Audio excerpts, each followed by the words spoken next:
করতে হয়। ধর্ম যদি না শেখো ওই ধর্মই তোমাকে চালানো। ধর্মকে রেখে তোরে, তাহলে ধর্ম শেখার প্রয়োজন নেই। ধর্মের মূল রহস্য কি জানো? সার্বভৌম, ধর্মের মূল রহস্য কি? ধর্মের মূল তাৎপর্য কি বলতে পারবে?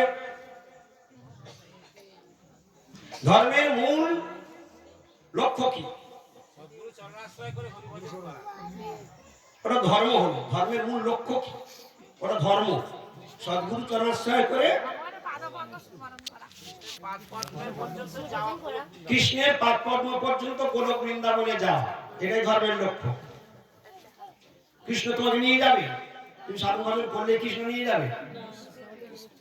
তুমি সাধন ভজন করলে, তুমি যা যা বললে তাই, তুমি সাধন ভজন করলে কৃষ্ণ তোমাকে নিয়ে যাবে। তুমি সাধন ভজন করলে কৃষ্ণ তোমাকে নিয়ে যাবে, গ্যারান্টি।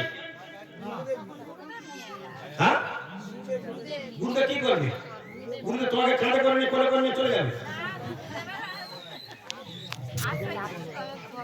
দেখছো তো, এই এতদিন হরিকথা শুনছে, নাম শুনছে, পথ পাঠ শুনছে, কি করে সব মেঘ চলে ভেসে ভেসে আকাশের গায়ে।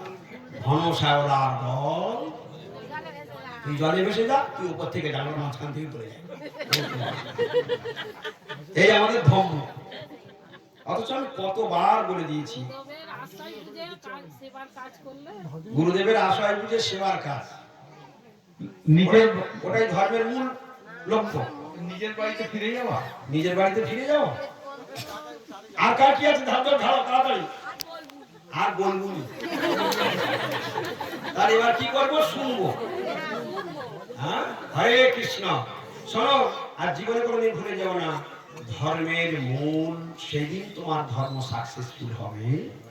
তুমি সদ্গুরু চরণাশ্রয় করো, তুমি হরিনাম করো, তুমি রান্না করো, তুমি ভোগ লাগাও, তুমি কীর্তন শোনাও, তুমি যা কিছু যত রকম সেবা আছে সব করো, কিন্তু কোনোটাতেই যদি গোবিন্দ খুশি না হয়, তুমি সব করেছো কিন্তু তাহলে সুখী হন না। তাহলে আমি যে সেবা করি না কেন, সব সেবাতে যদি তিনি সুখী হন, তাহলে আমার ধর্ম সাকসেসফুল।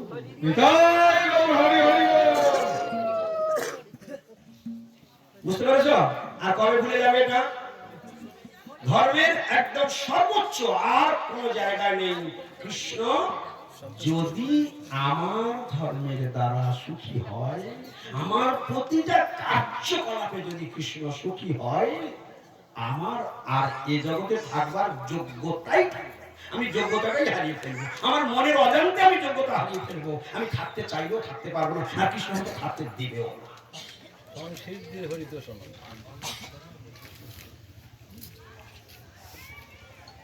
সংস্কৃতস্য ধর্মস্য সংসিদ্ধি হরিতোষণম। সংস্কৃতস্য ধর্মস্য সংসিদ্ধির হরিতোষণম। সংসিদ্ধির হরিতোষণম আমাদের মর্মান্তিক। অত পঙ্গি মালা গাঁথলে, মালা গাঁথলে সুন্দর করে মালা গাঁথেছে, কিন্তু সেই মালা গোবিন্দ পছন্দ করে, তোমার পছন্দ, কিন্তু গোবিন্দের পছন্দ হয়নি। তার মানে গোবিন্দ খুশি হয়ে গেল, তাহলে তোমার মালা গাঁথা সাকসেস হয়ে গেল। চারটে কাঁচা লঙ্কা ছেড়ে দিয়ে একদম ভালো করে একটা লাবড়া তৈরি করেছো, গোবিন্দের গাল জ্বলে যাচ্ছে, তুমি এক থালা ভাত তা দিয়ে মেরে দিয়েছো, মানে গোবিন্দ খুব খুশি হয়ে গেছে। হ্যাঁ, তাহলে তোমার রান্না চরম, তোমার তুমি এমন ভাবে কথা বলছো, ঠাকুরের সামনে দাঁড়িয়ে এমন ভাবে কথা বলছো, ঠাকুর নিজে রেগে যাচ্ছে, অসন্তুষ্ট হয়ে যাচ্ছে। তুমি ঠাকুরের সামনে দাঁড়িয়ে বক বক করছো, গ্রাম্য কথা বলছো, গোবিন্দ তোমার আচরণে খুশি? তার তিলক আছে, মালা আছে, ঝোলা আছে, কিন্তু ঠাকুরের সামনে দাঁড়িয়ে তুমি অসভ্যতা করছো।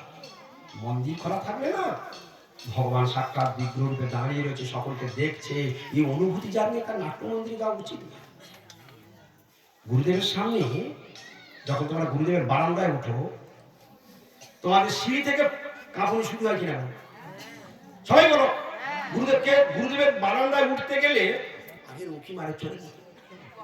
হ্যাঁ, আমাদের গুরুদেবকে দেখলে কি হয়, যত শিষ্য আছে, গৃহস্থ শিষ্য, সন্ন্যাসী ব্রহ্মচারী পর্যন্ত ছতা করে থাকে। এই যে বসে আছে, কোথায় এবারে আছে না, এই যে এইটা এইপারে বসে আছে, এইপারে। হ্যাঁ, শুধু গুরুদেবকে দেখে রাখো। গুরু মানে ভারী, এত ভারী, এত ভারী কেউ চাগাতেই পারে না। এ কোন চাগানো? ওনার যা গাম্ভীর্য, ওনার যা ভক্তি, ওনার যা শিক্ষা, ওনার যা টেকনিক, ওনার যা সমস্ত কিছু গুণে যেন একেবারে মানে সংসার দাবানোর কীর্তন বিশ্বনাথ চক্রবর্তীবাদ কলম দিয়েছে, ওখানে যা যা আছে সবটা টোটাল এখানে আছে।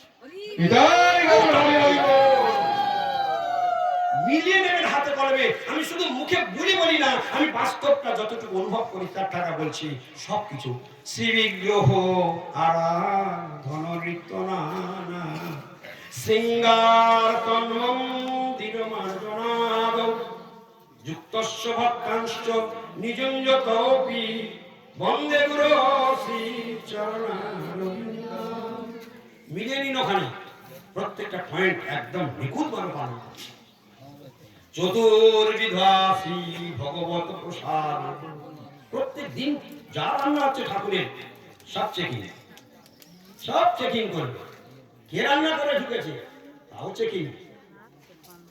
যার জিহ্বার লালসা আছে সে রান্না করে গিয়ে বেগুন ভাজা করবে, বটবটি ভাজা করবে, আর নিজে খাবো মনে করবে। ও ওই রান্নাঘরে গিয়ে রান্না করবে, ঠাকুরের ভোগ লাগবে। সেদিকে লক্ষ্য আছে, কে ঠাকুর ঘরে ঢুকবে, কে রান্নাঘরে ঢুকছে, তার যোগ্যতা আছে কিনা, তার সাত্বিক ভাব আছে কিনা, তার দীক্ষা হয়েছে কিনা, সব কিছু নিয়ে কেউ যদি না বলে রান্নাঘরে ঢুকে যায়, তার সঙ্গে সঙ্গে ডাকো, তুমি কার পারমিশনে রান্নাঘরে ঢুকেছো? গুরুদেব দেখো, আমি বলে দিচ্ছি, দু চারটে চরিত্র বলে দিচ্ছি। কার পারমিশন নিয়ে তুমি রান্নাঘরে প্রবেশ করেছো? কে তোমাকে ঢুকতে দিয়েছে? আমার পারমিশনে, বিনা পারমিশনে কেন তুমি প্রবেশ করেছো?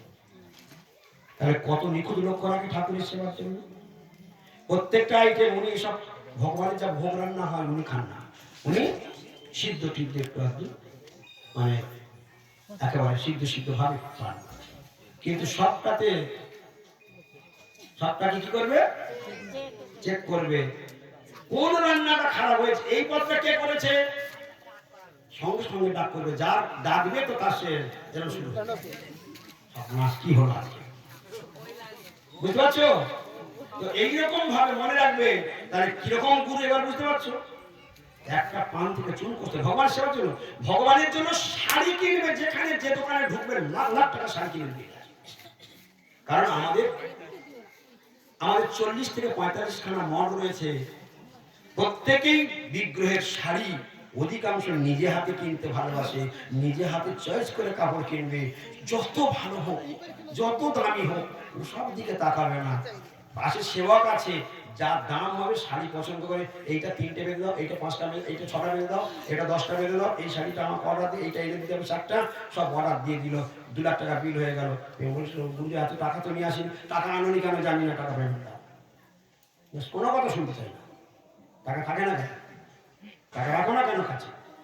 তুমি জানো আমি শাড়ি কিনব। তাহলে সেবক এবার কিরকম শিক্ষা দিল, মানে গুরুদেবের সঙ্গে বেরুলে সবসময় অ্যামাউন্টটা যেন ঠিক থাকে, কারণ যে কোনো মুহূর্তে কাপড় দোকানে ঢুকে যেতে পারে। বুঝতে পেরেছেন? কার জন্য কাপড় কেনে?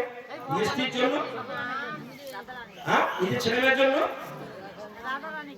এবারে প্রথমে ঠাকুর গৌরসুন্দর রাধারানী কৃষ্ণচন্দ্র যে ড্রেস করবেন, সেই ড্রেসটার দাম পড়েছে বৃন্দাবন থেকে কাটিয়ে 75,000 টাকা। আজকে দোলের দিন রাত্রে যেটা করবেন 75,000 টাকা। সেই ড্রেসের ছবি আমার কাছে গুরুদেব দিয়ে দিয়েছে। আমি বাজারে গিয়েছি, বলছে তাকে সচেতন এই হচ্ছে দোলের ঠাকুরের ড্রেস কেটে চলে এসেছে। এর মধ্যে কত অ্যাডভান্স! এই যে সেবা বুদ্ধি, যদি এইরকম মহতের সেবা, এইরকম সাধুর সেবা, এইরকম সাধুর সঙ্গ, জীবন ধন্য হয়ে যাবে, গোলক চলে যাবে।